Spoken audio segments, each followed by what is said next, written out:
আসসালামু আলাইকুম। আজকের ভিডিওতে শেয়ার করছি কাঁঠাল কিভাবে খুব সহজে আপনারা কাটতে পারেন। আমরা অনেকেই কিন্তু কাঁঠালটা ভীষণ পছন্দ করি, কিন্তু কাঁঠাল কাটার সময় দেখা যায় হাতে এবং যে ছুরি বা বটি দিয়ে কাটা হয় সেটাতে অনেক কষ্ট লেগে থাকে। তো সেটার জন্য কিন্তু আমিও একসময় কাঁঠাল পছন্দ করতাম না। তবে যেহেতু কাঁঠাল আমাদের জাতীয় ফল, কাঁঠাল তো অনেকেরই পছন্দ। তো আমিও মোটামুটি পছন্দ করি, অত বেশি করি না। যেহেতু এটা সিজনাল ফ্রুট, তাই খাওয়ার জন্য চেষ্টা করি। যারা কাঁঠাল কাটার ভয়ে কাঁঠাল খেতে চান না, আজকের এই ভিডিওটা দেখলে আপনারা খুব সহজভাবেই কাঁঠাল বাসায় কেটে খেতে পারবেন। হাতে এবং ছুরিতে এর কষ্ট লাগার সম্ভাবনা থাকবে না। তো আমি হাতে এবং ছুরিতে কিন্তু সরিষার তেল মেখে নিয়েছি, এতে করে কষ্টটা কিন্তু ছুরির মধ্যে আর আমার হাতে লাগার সম্ভাবনা থাকবে না। তো এই টিপসটা অনেকে ফলো করতে পারেন যারা বিষয়টা জানেন না।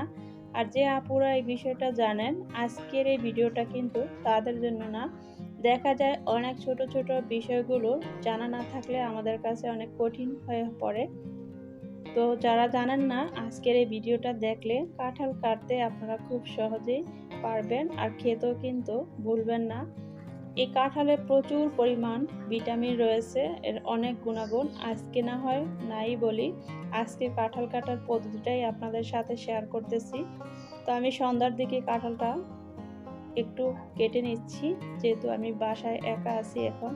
বাসায় টিচার আছে আর আমার খালা আছে বাসায়, তো খালাকে একটু দিব। আর বাকিটা আপনাদের ভাইয়া যখন বাসায় আসবে তখন ওটা কেটে নেব। দেখা যায় এখন কেটে রাখলে কাঁঠালটা নরম হয়ে যাবে, খেতে আর ভালো লাগবে না।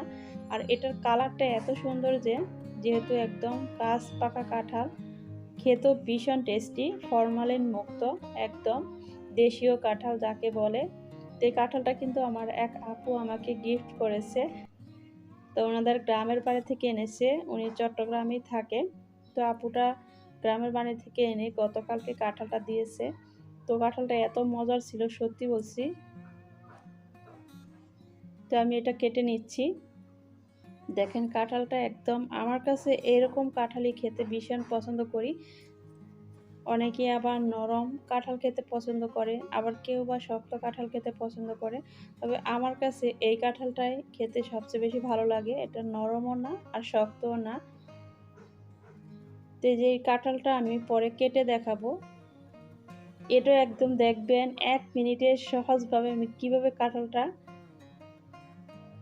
কেটে ফেলি। তো আপনারা ভিডিওর শুরুতে সবাইকে বিনীত রিকোয়েস্ট করতেছি, আজকের এই ভিডিওটা যদি আপনাদের কাছে কোনো কারণে ভালো লেগে যায়, প্লিজ একটা লাইক দিয়ে দিবেন। আর পারলে আপনারা ফ্রেন্ডস অ্যান্ড ফ্যামিলির মাঝে শেয়ার করে দিতে পারেন। আর যারা অলরেডি আমার চ্যানেলটি সাবস্ক্রাইব করে ফেলেছেন, তাদের সবাইকে জানাই অসংখ্য ধন্যবাদ। তো এটা রাত 11টার দিকে যখন আপনাদের ভাইয়া বাসায় আসছে, তখন আমি দেখেন কিভাবে খুব সহজেই আবার সেম ওয়েতে কেটে নিচ্ছি। এটার মধ্যে কাঁঠালের কালারটা এত সুন্দর আর প্রচুর পরিমাণ মিষ্টি। তো দেখেন আপনারা খুব সহজভাবে কিন্তু আমি দেখানোর চেষ্টা করছি। 1 মিনিটেই আমি কাঁঠালটা একদম কেটে ফেলছি। কেটে আমার হাতেও কিন্তু ওরকম কষ্ট লাগেনি, আর ছুরির মধ্যে ওরকম কষ্ট লাগেনি। তো আপনারা এই পদ্ধতিটা ব্যবহার করে কাঁঠাল কাটতে পারেন। তো আশা করছি আমার আজকের এই কাঁঠাল কাটার পদ্ধতিটাও আপনাদের অনেকের কাছে ভালো লাগবে, এবং এই সময় যেহেতু সিজনাল কাঁঠাল পাওয়া যায় বেশি পরিমাণে, তো আপনারা এভাবে কাঁঠাল বাসায় এনে কেটে খাবেন। তো দেখেন আমার হাতে কিন্তু একটুও কষ্ট লাগেনি, সরিষার তেল মেখে নিয়েছিলাম। আমার এত পছন্দ ছিল এই কাঁঠালটা, সত্যি আমি কাঁঠাল অত খাই না, কিন্তু এরকম কাঁঠাল আমি আমাদের গ্রামের বাড়িতে খেয়েছি। তো ওটা খুব মিস করতাম। যাই হোক, কাঁঠাল কাটার পর কাঁঠালের বিচি দিয়ে আমি আজকে লইট্টা শুটকি ভুনা করব। তো এই রান্নাটা করা খুবই ইজি, কিন্তু খেতে ভীষণ টেস্টি হয়। আমার মতো যারা শুটকি প্রেমিক, তাদের জন্য কিন্তু আমার আজকের এই রেসিপিটা। তো এখানে আমি আগে থেকেই হালকা কুসুম গরম পানির মধ্যে শুটকিগুলো ছোট ছোট টুকরো করে ভিজিয়ে রেখেছিলাম 5 থেকে 10 মিনিট। তারপর ভালোভাবে নরমাল পানি দিয়ে ক্লিন করে পানিটা ছেঁকে এখানে পরিমাণ মতো তেল দিয়ে তারপর মাছটাকে একটু ফ্রাই করে নিচ্ছি।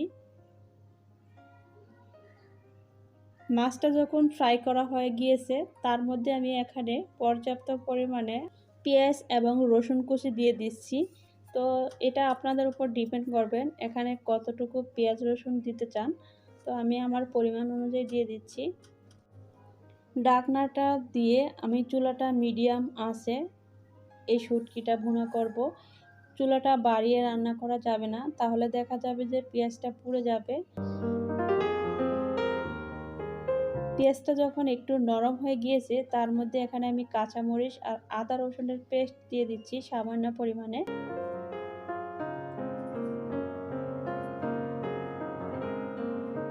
ক্যামেরাতে কিন্তু কালারটা অত সুন্দর আসে না, দেখতে কীরকম জানি লাগে। আর এখানে আমি 1 চা চামচের মতো হলুদের গুঁড়ো দিয়ে দিচ্ছি। তো আপনারা যে পরিমাণ রান্না করতে চান কম বেশি দিয়ে দিবেন পরিমাণ অনুযায়ী।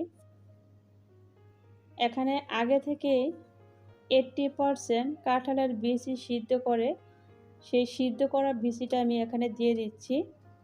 এই কাঁঠালের বিচিটা দিয়ে এভাবে শুটকি ভুনা করলে খেতে কিন্তু ভীষণ টেস্টি হয়। যারা কখনোই এই রেসিপিটা বাসায় ট্রাই করেননি, আজকের এই সহজ রেসিপিটা অবশ্যই একবার হলেও বাসায় ট্রাই করবেন।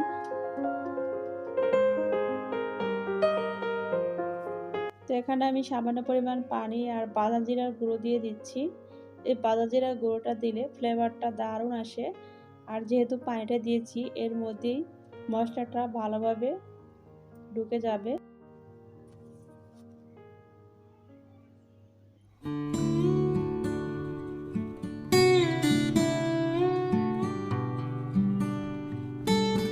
পুরো রান্নাটা কিন্তু আমি এখানে মিডিয়াম আঁচেই রান্না করতেছি। মিডিয়াম আঁচে রান্না করলে কি হয় সুন্দরভাবে কুক হয়ে যাবে। আর নামানোর আগে আমি জাস্ট এখানে একদম ফ্রেশ ধনেপাতা কুচি দিয়ে দিচ্ছি। এটা আমি একদম ভুনা ভুনা করব, ঝোল রাখবো না। তবে আপনারা যদি চান এখানে ঝোলও রাখতে পারেন। দেখেন কালারটা একদম পারফেক্ট, কালারটা এখানে দেখা যাচ্ছে। এটা দেখতে যেরকম লোভনীয় হয়েছে খেতেও ভীষণ টেস্টি হয়েছে, আবারও বলছি। তো আজকের এই ভিডিওটা আপনাদের কাছে কেমন লেগেছে অবশ্যই জানাবেন। আর আমার পরবর্তী ভিডিও দেখার জন্য সবাইকে আরও একবার ওয়েলকাম জানিয়ে আজকের মতো এখানেই বিদায় নিচ্ছি। আল্লাহ হাফিজ। আসসালামু আলাইকুম রহমতুল্লাহি ওয়া বারাকাতুহু।